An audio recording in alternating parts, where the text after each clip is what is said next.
আপনার বয়স কত, এটা দিয়ে শুরু করি আগে। আমার বয়স অফিসিয়ালি 25 বছর 1 মাস মতো হবে আর কি, প্লাস মাইনাস। আচ্ছা আচ্ছা, কোন সাবজেক্টে পড়াশোনা করেছেন? আমি ঢাকা বিশ্ববিদ্যালয়ের ভাষা বিজ্ঞান বিভাগে মাস্টার্সে সরি, ঢাকা বিশ্ববিদ্যালয়ের ভাষা বিজ্ঞান বিভাগে মাস্টার্সে পড়াশোনা করছি। আচ্ছা আচ্ছা, কোন সেশনে? আমার 17 হচ্ছে। 17-18 সেশন। আচ্ছা, আপনি এই যে এত কম বয়সে শপথ নিলেন, মন্ত্রিত্বের দায়িত্ব নিলেন, এই বিষয়ে আপনার অনুভূতি কি? আপনার একটু মন্তব্য জানতে চাই।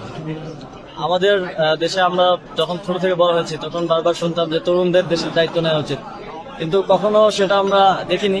মাঝে মধ্যে হয়েছে যে তরুণরা দায়িত্ব নিয়েছে কিন্তু সেটা সাস্টেইন করেনি। কিন্তু পৃথিবীতে সব জায়গাতে এই পরিবর্তনটা আসছে। তরুণদের প্রাণ শক্তি বেশি, তরুণদের কাজ করার স্পৃহা গতি বেশি বলে আমরা মনে করি, এবং সেজন্যই আমরা একটি ফ্যাসিস্ট রেজিমকে এত দ্রুত সময়ের মধ্যে পতন করাতে পেরেছি। সেই জায়গা থেকে মনে করি অনেক চ্যালেঞ্জ থাকবে, কিন্তু আমরা আমাদের কর্মস্পৃহা। প্রধান চ্যালেঞ্জ কি মনে করছে?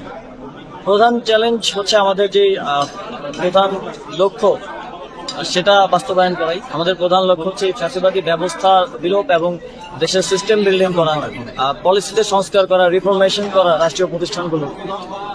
এইটা করাটাই প্রধান চ্যালেঞ্জ হবে, কারণ এর মধ্যে জটিলতা রয়েছে, সময় সাপেক্ষতা রয়েছে। সবকিছু মিলে এটা প্রধান চ্যালেঞ্জ হবে। তবে প্রথম